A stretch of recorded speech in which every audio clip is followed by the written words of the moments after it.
I had to reprioritize the rankings that I had in my life because I had business number one. And one thing that, life can happen quick. And if I lost my son and if he didn't make it, then that would have been an eye-opening experience because business will always be there.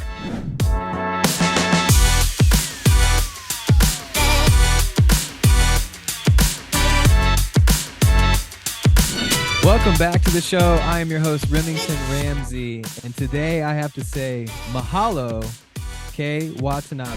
How you doing, man? Hey, doing really well. Thanks for having me. I had to look up what mahalo means, and it seems like it's a gratitude. It's a phrase of gratitude. Yeah, it is. Thank you.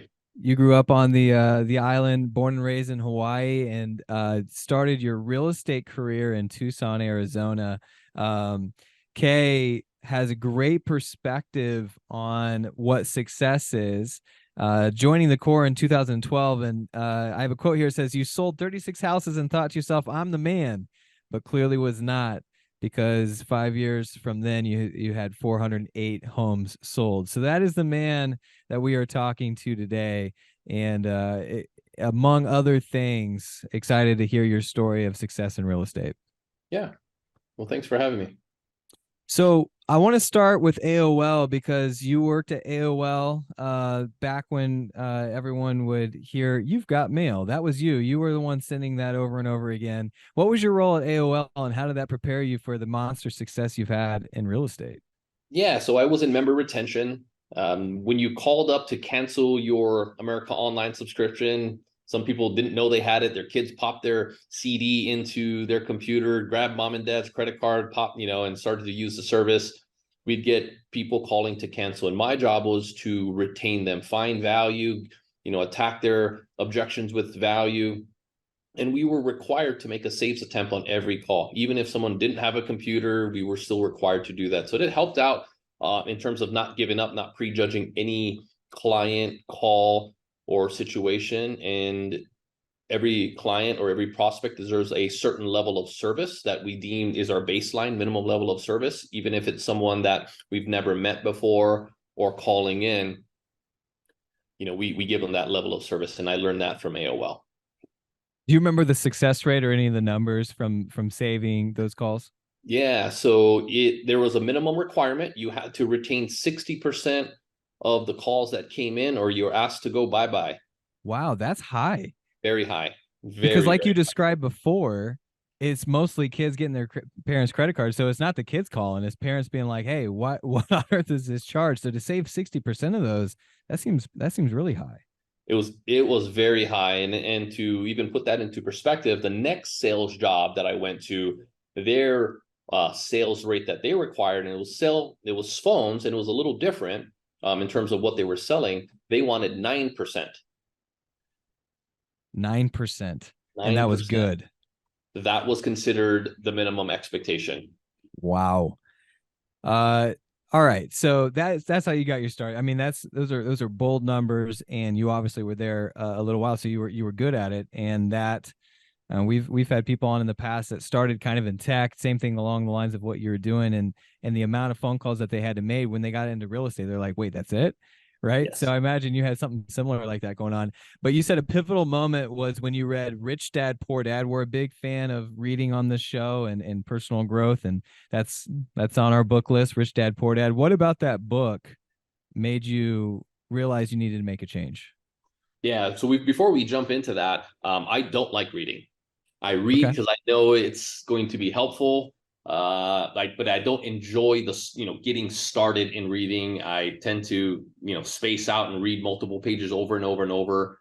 But I know after every book that I read, especially if it's someone that referred a certain book to me, it is always a good experience. I learned so much from it. But Rich Dad, Poor Dad was talking about starting a business, right? Saving on taxes, all these things that they don't teach you in school, right? They teach you that play it safe mentality, the rat race is what they call it. And you went over a lot of concepts in there. How do you make money when you're sleeping? How do you create a real business where if you ever wanted to step away, you can actually enjoy your vacation? And fully probably, create multiple businesses where you can completely step away. So a lot of concepts that he taught and made more sense for me to really focus on building a business versus going to school for 10 to 12 years to be a doctor. Yeah, Robert Kawasaki he also wrote the cash flow quadrant. Yep.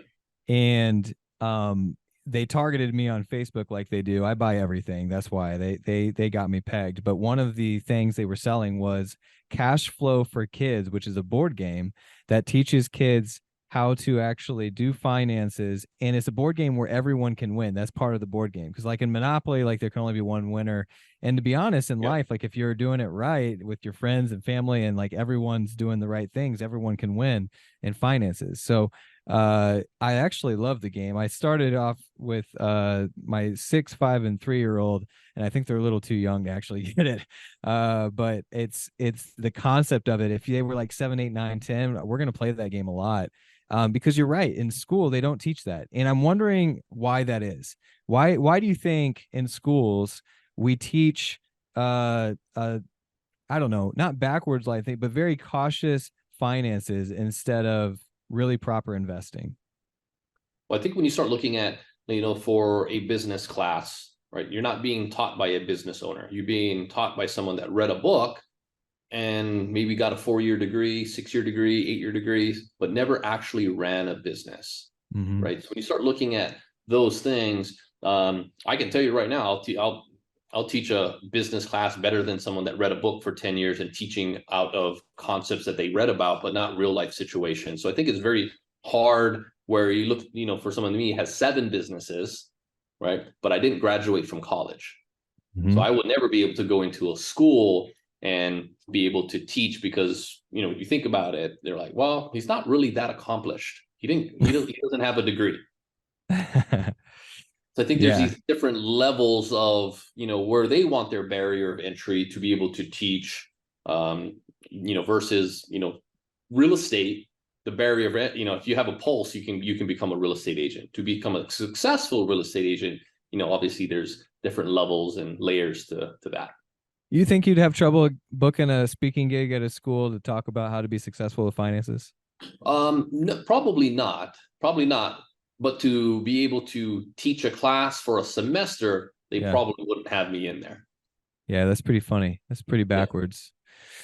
Well, you jumped into real estate in 2007, which everyone knows is a fantastic year to get into real estate, because of what followed.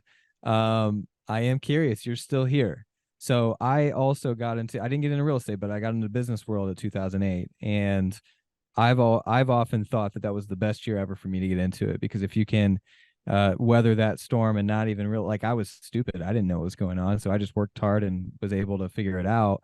Then everything that followed is easy peasy. For you, however, real estate is the industry in which it fell. So what made you double down when everyone else was leaving? So I've always had a passion for real estate. Before these big TV shows of fix this house, flip this house, I started to read books back in 2004, 2005, right when that started to peak and become more mainstream. I always knew I was going to do something either in building, construction, development, or real estate after reading the Kiyosaki book. So I left America Online, and it was still really good. The beginning part of 2007, nothing's crashed yet. So I thought, oh man, I'm going to jump in and everything's going to be good. And the people that were advising me were real estate agents. They're like, oh, it's amazing. It's so easy. This is perfect. So I jumped in very blind, getting probably some of the worst advice possible. And within 2 months, it starts to correct pretty hard to the downside. And I struggled for 2 years being new in the market that is constantly changing, dropping, financing is changing, home prices is changing, buyers' motivation is changing, sellers are running afraid, people are giving up their houses left and right. It was tough. And it's even more difficult when you're going into the office being new and everyone says, you missed it, you missed it, you missed it. But I didn't have a choice. I had to do my open houses. I had to make phone calls. I had to door knock because I needed to put food on the table. So staring at my son, I remember there was a time for me where I was like, man, I don't have a commission. I don't have any serious buyers. Everybody's afraid. And I've got $20 in my account. and I need gas to be, to go drive some buyers, around. That's probably, and I couldn't identify what a real buyer was at the time. Hmm. Or are you going to save that $20 and go buy dinner for your kid? What do you mean a real buyer at that time? A real buyer, I mean, I was taking people around that weren't qualified, didn't really know what they want. I didn't really even do any type of consultation. I took them, Hmm. like, you want to buy? Oh, cool. Let's go look at some houses. They didn't know what they want. Didn't get them do, with a lender. do you feel like making all those mistakes ended up helping you, or do you wish you would have made fewer mistakes and got into the success side quicker? I think anytime you can wish for fewer mistakes, it's always a good thing. I do know that it has sculpted what we do here on our team. We promote consultations. Like, I'll give you an example. If my mom comes into town and says, "Hey, Kay, I want to buy a home with you," and if I said, "Great, Mom, come in for a consultation," if she says no, she doesn't get to work with me. That's how serious we take it. Why is it that important? What do you cover on the consultation that makes it that important? This is where you get to really set your tone as a professional. What do you do differently? How do you execute that? Not just that, the basic education piece and the flow of a real estate transaction. You get to talk about the market. You get to, you get to really identify what the big elephant in the room is: high interest rates. How will you combat that? What do you do differently as your unique selling proposition? How are you going to put someone into a home when the inventory is very, very low? So we go over all of that. Not just that. I literally, once I'm done, I ask them if there's any questions. Are you ready to go? Perfect. Let me walk you over to my lender. There's so many times where we send people to the lender. We don't do any type of basic education or qualifying questions, and they never call the lender because you didn't get them excited. They feel uneducated. Yeah. They're worried, because going to the lender is like pulling teeth. Mm. They're going to pull your credit. They're going to ask, to open up the curtains and look into that financial life of yours. And it can be humbling for some people. It can be scary for some people. Some But people you're get saying excited. at that consultation, you literally at like part of the consultation is you walking them to the lender and and that's a part of closing the deal on the consultation. Correct. So I like it when they're using a reputable lender, a lender that knows how to communicate, has multiple programs, especially first-time home buyer programs, and they're just highly educated. Right now, with this automated world that we're seeing, you're just, people are just popping their information online. They're getting a pre-qualification, and some of those just don't make it to the finish line. So I just hate that for someone. They're coming in, putting up earnest money, they're paying for inspections, they're going through all this time. So I want to make sure if I'm sending them to, a lender, I want to make sure it's a solid lender, and they actually treat that pre-qualification like a piece of gold instead of just a piece of paper that has no meaning to it. Yeah. Use the example of your mom, and it's so true. When we do business with friends and family, sometimes that's our excuse to not do it the way that we typically do it. I remember buying cabinets from my uncle, who owns a kitchen and bath company, and halfway through it wasn't the end of the world, but something got botched. It wasn't delivered on time. It came wrong or something like that. And I called him and he goes, "Man, Remington, I do this every single time. I forget that when I'm working with friends and family, I still have to put it through the process. I try to expedite it just to get, to take care of them. But every time I do that, we end up missing something and it becomes worse than if we would have just put it through the process." So when you say, if my mom didn't come in for a consultation, I think that's actually legit. Yeah, because we've all done it before. Your best friend buys a house, you shortcut the process. Now they're upset with you because you never told them about earnest money. They thought the appraisal and the home inspection were exactly the same. Why am I paying more? Yeah. Not just that, what if they meet someone that's better than you because they actually did a consultation? Now you're going to put them in a bad position to probably leave you because you didn't earn their business. You just took it for granted. And gosh, I just don't like how those transactions go. They question every move you make. They don't really see you as an advisor. I mean, how often you go into the doctors, they, they check what's going on with you, open your mouth, look in your throat and say, "Oh, you have this. Here's your piece of medicine." And you go, "No, no, no, no, no. I did my own research. I'm Yeah. going to take this." I don't like that. I Right. want to set the tone early, show that we're professionals and true advisors. And, they really listen to us at that point. It's when you Yeah. shortcut the process, you're just like everybody else on the planet wanting to do this business, and it just doesn't go smoothly. Well, your operations have got to be one of the key ingredients to helping you go from 36 houses sold in 1 year to 408 in 5 years. What are some of the other processes or things that you did to see that quantum leap? Yeah, you know what? I'm love to share some value for anybody that's in real estate listening. One thing that we don't take seriously in the real estate world is actually lead tracking. Right? You want to make your business predictable, start tracking your leads. Okay. Once you start to track your leads, you'll find out your conversion rate. You'll know exactly what your conversion rate is. And usually your conversion rate holds true. You might land a big account, it might spike up, rarely ever drops. The only time it drops when you stop prospecting, but it holds true. So you can literally say, hey, I want to close 45 transactions in a month. So you take 45 divided by your conversion rate, our conversion rate 17% for all leads. And that'll pop out a number for you. It's going to pop out this number. I'll do the math for you here really quick.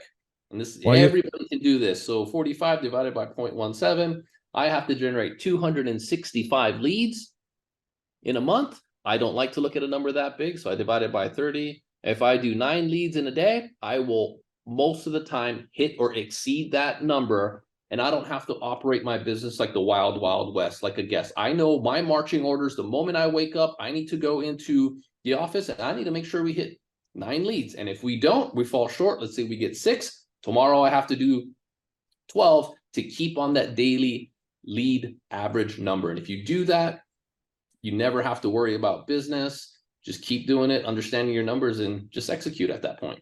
So let's get granular on that, because I think some realtors hear that, even top realtors, and they think to themselves, okay, I'll just do that. And then they sit down at their desk and like, okay, what's a lead? Where do I get a lead? Not all leads are created equal.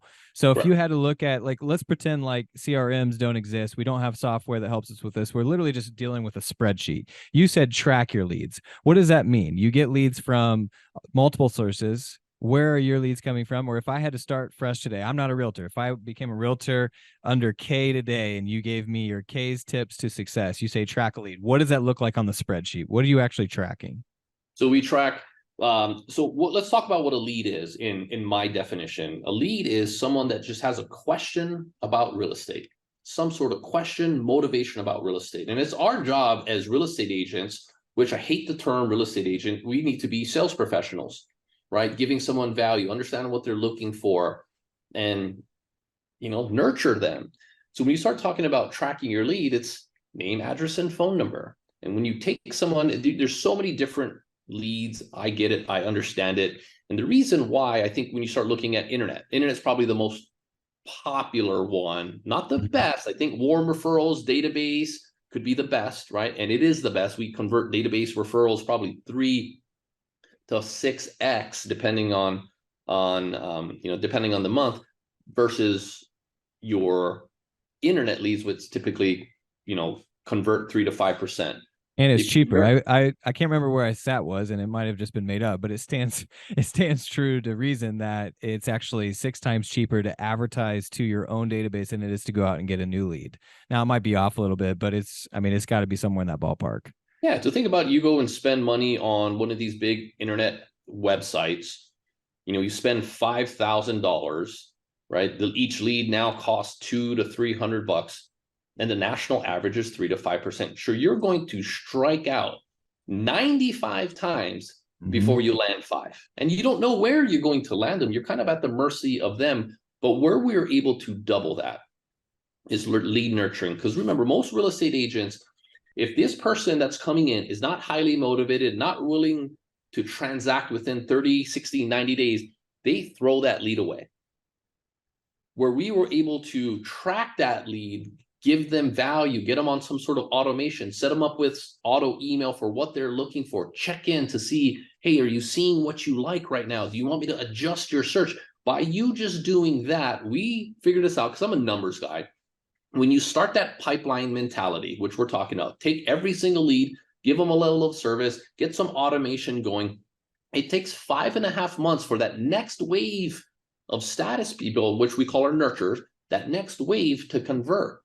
These are you're taking away your slam dunks. Like the guy that I could take from Home Depot could convert that lead because they're already highly motivated. It takes 0 to no skill. The next wave actually takes a little bit of work, some relationship building, some nurturing, some checking in on them which us as real estate agents, we don't like to do because it's not fast, it's not instant gratification. But if you do that, just know when that 5.5 month conveyor belt starts to kick, and if you never let it stop, it's giving you every single month from then on out. So you don't have to worry about these highs and these lows and this roller coaster ride of real estate. You can actually avoid that and double, maybe even triple your internet conversion rate by simply just nurturing people a lot better than what we're taught to do. Well, certainly knowing how to do it is half the battle. Now going out and doing it is something that your team did really well. Obviously, 408 sales in 5 years. You were on your 10-year trajectory, and then life kind of happened, right? 2020 hit, and to transition to your story, probably a little bit more personal side is the news you got about your son. So what happened in that year? Yeah, so March 2020, my 2-year-old, which is I've got 3 kids. They're all, they moved out. My 2-year-old, which is now 5, he's my baby. He's my favorite because he's the guy that when I come home, he's excited to see me. And one day I get the news that just crushed me. I get a call from my wife.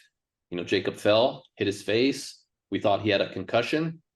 We go in, he gets a scan, then they find a mass in his brain. They medevac him 2 hours north to Phoenix. They do an MRI and they find a tennis-sized ball tumor in his brain.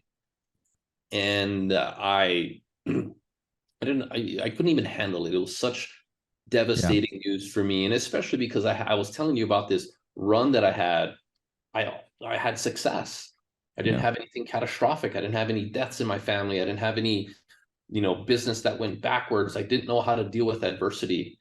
And that was a very scary moment. And for, I know there was a lot of people dealing with COVID at that time. COVID wasn't even on my radar. Not to say it wasn't devastating what it did to the world, but I was stuck, in the hospital watching my son go through these, 2 brain surgeries, 6 rounds of chemotherapy. My baby that was healthy a few months ago that I thought, lost all of his hair, his eyebrows. I mean, everything. He lost weight. It was hard to see your child go through that.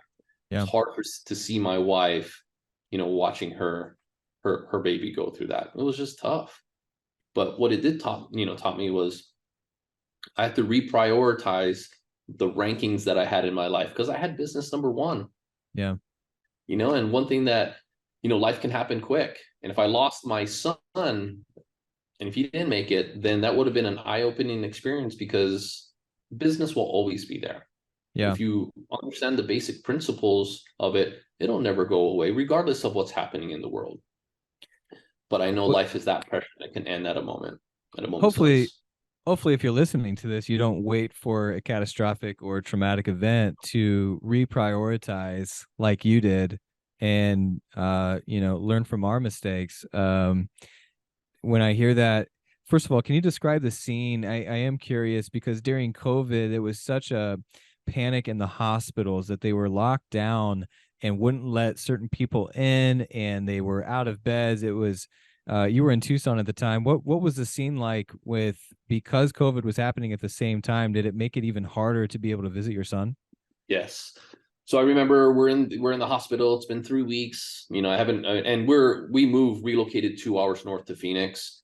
And I just remember one day the nurse coming in and saying, "One of you two has to go." I'm like, "Go? Why?" Like, "We have this thing called COVID." And I'm like, "What is that?" Mm-hmm. And I'm not, all I'm watching is, just children's cartoons. I'm not watching the news at all because I just couldn't take any more heartache. I couldn't see anything negative. I've already got so much on my plate that I'm dealing with, especially the emotional aspect.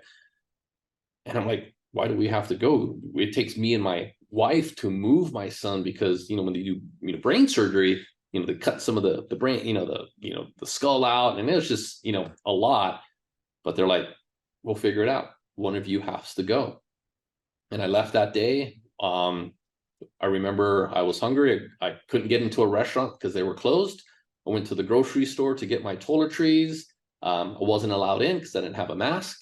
I was like, "A mask? What's going on?" So I literally went in before COVID started, and then within 3 weeks, it is full steam ahead. And it was a different world. Mm-hmm. Very shocking to see that. and we were on lockdown, so you couldn't even go out past, I think it was 9 o'clock at night. So I'm the only one driving. I don't understand the rules. I'm like, I need to start turning on the radio and see what's going on. Yeah. That's scary stuff, man. So like not only do you get the most devastating news, you're in the middle, like you can't think straight when that. I mean, I haven't had anything that traumatic, but when it Yeah. comes to my kids, now cool thing about dad is you do have that gene where you become Superman in some scenarios, but to be clipped, I mean, they clip your wings by not letting you come into the hospital, giving you all these rules.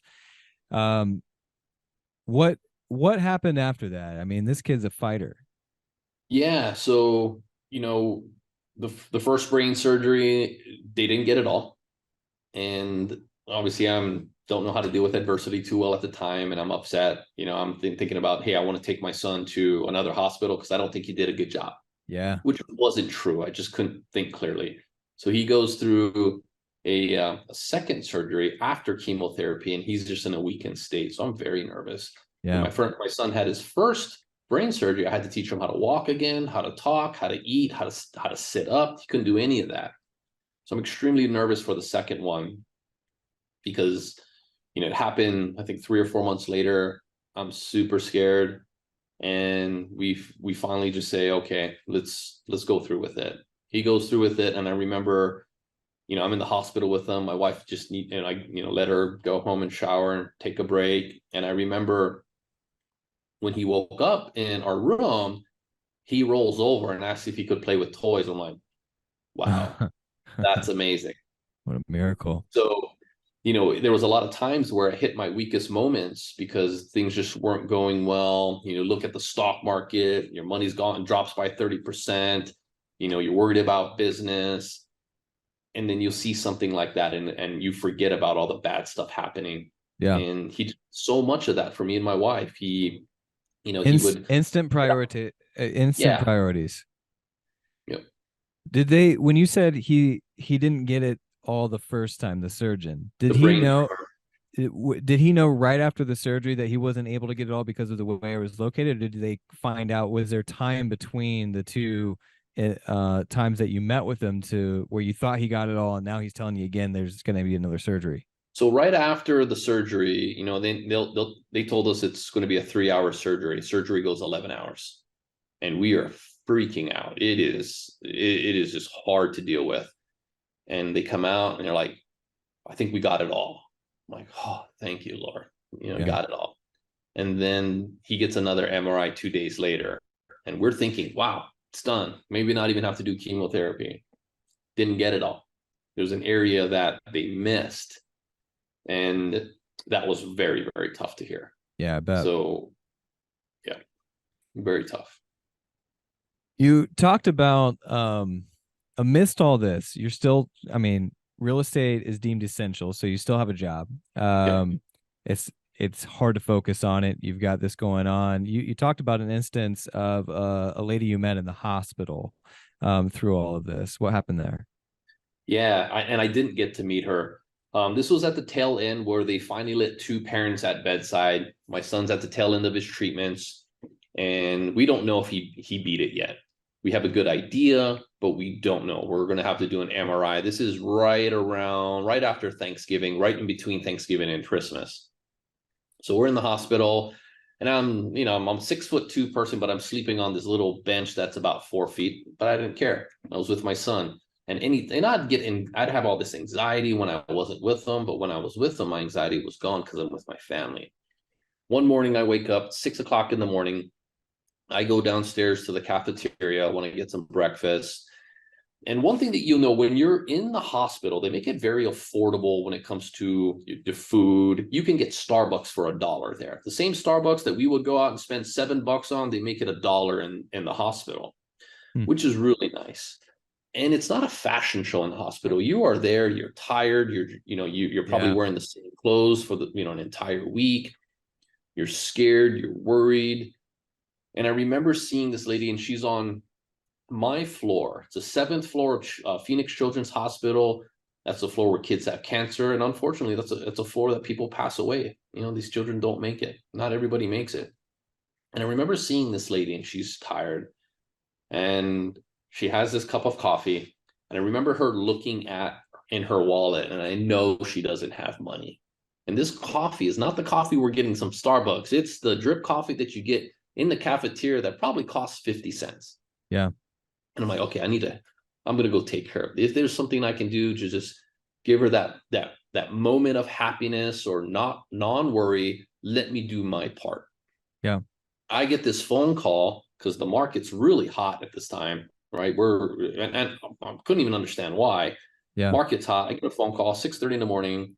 Agent's calling me on one of my listing. And I'm like, well, I'm not even on the listing, but well, okay, I know it's your house. I'm like, okay, but you need to call my co-listing agent, and they keep tying me up, asking me questions, asking to submit, asking what I had, blah, blah, blah. And I'm upset. I'm like, you know what? This isn't appropriate. I said, follow the normal channels. I hang up on the agent, and I look up, and the coffee's on the counter, and the lady's not in the line. And I remember being so upset with myself that I said, you know what, Kay, you don't deserve to eat. So I grabbed my tray. I just put all the food back. And I deserve to. I had an opportunity to help someone in need, and I decided to take a business call. And it wasn't intentional, but I should have hung up the call immediately and helped this person out as fast as I could have. So I try and go and find her and hunt her down so I can get her some coffee or even bring it to her. And I can't find her because once you get into the room area, you can't hang out in the halls. You got to get into your room. It's still COVID. Yeah. Right. And I'm just upset. I'm like, hey, you you had an opportunity. You didn't do it.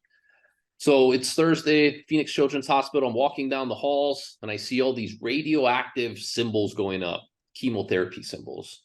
Yeah. And I'm looking at every hall, no parent, no parent, no parent. And these little kids, man, I feel terrible for them because they're going to get held down. They're going to get needles put through their body. They're going to get just devastating treatments. And they're going to have to do it by themselves. Yeah.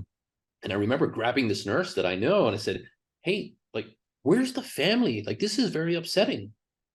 And they're like, you know what, Kay, why are you upset? I said, these parents, they need to be here. And said, you know what, Kay, not everybody has it like you. Right? You have one kid right now. Your other two children, they're in college. They're out of the house.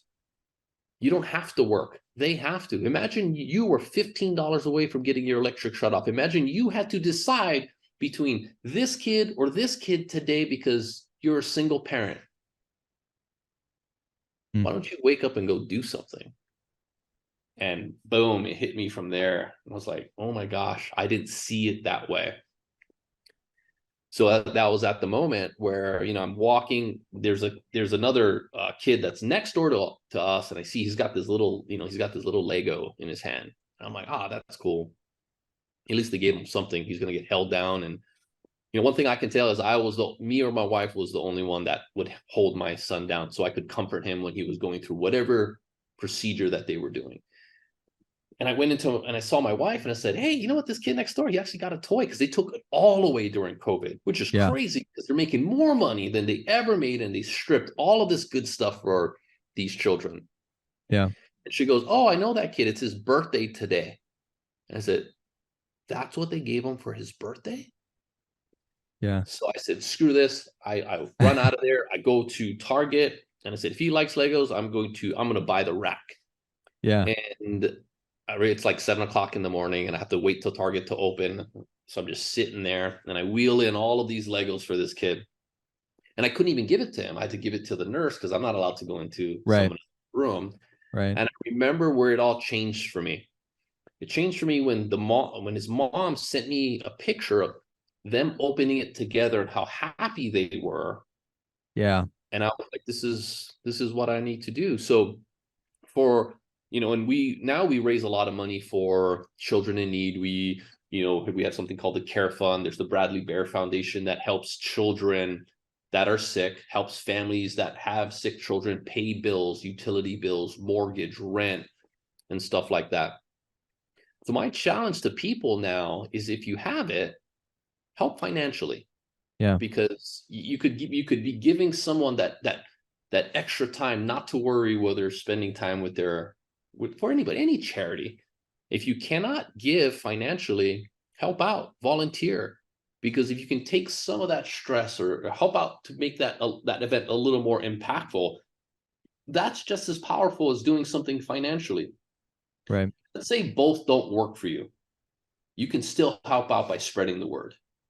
And that's become our mission. In addition to, what we do is, what can I also do to help out my community? Because when I was down and out, man, my community leaned it. They helped me out, which I don't even know if I deserved it. I would get gift cards. I would get flowers. I would get toys for my son. And just to see that when you're in such a low moment, that helps out a ton.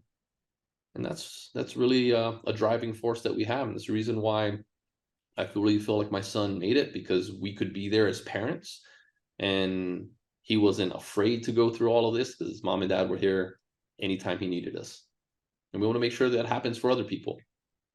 Kay, you're not just someone who talks about it, you actually do it. I know even for Real Producers, you've helped raise over $50,000 at our Tucson Real Producers event.